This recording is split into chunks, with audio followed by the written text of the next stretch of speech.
This is Eyewitness News, now at 4. Does keeping those middle seats empty on airplanes really do much to reduce passenger exposure to COVID-19? New headline from a study just released. Thanks again for joining us here on ABC 7, Hulu Live, and wherever you stream. I'm Ellen Leyva. And I'm David Donor. The Centers for Disease Control and Prevention says leaving those middle seats vacant on airplanes could help cut the exposure to COVID-19 by more than 50%. That even if passengers are not wearing masks. Eyewitness News reporter Alex Cheney is live at Burbank Hollywood Airport with all the details. Hey, Alex. David and Ellen, thank you. That's right. That recommendation from the CDC comes just weeks ahead of the summer travel season. I spoke to some travelers here at the Burbank Airport who are coming into the area who told me that they would feel more comfortable flying if that middle seat stayed empty. Here's more. The Centers for Disease Control out with a new report which estimates that leaving the middle seat empty on airplanes could reduce exposure to COVID by up to 57%. My feelings, as long as there are variants of COVID around, as long as we still have to be worried, it feels much more secure to me to leave middle seats empty. Major airlines started blocking the middle seat during 2020 to get passengers to feel comfortable flying.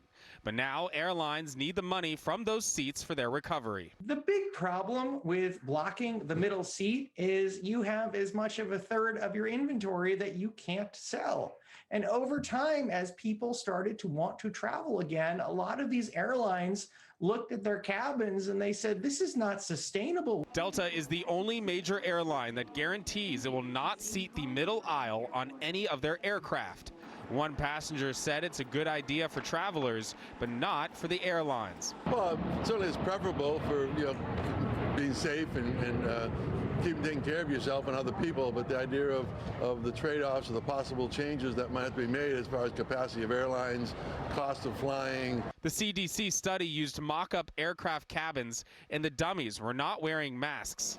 One doctor said there will always be a risk when flying unless you're fully vaccinated. As far as safety, just being in the airplane itself, if you're not vaccinated, is probably not a good idea unless you absolutely have to.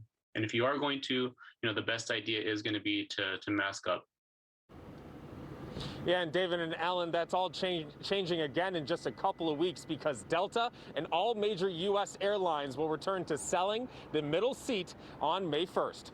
Reporting live from the Hollywood Burbank Airport, I'm Alex Cheney, ABC 7 Eyewitness News. Oh, man, that's going to be stressful. Alex, thank you.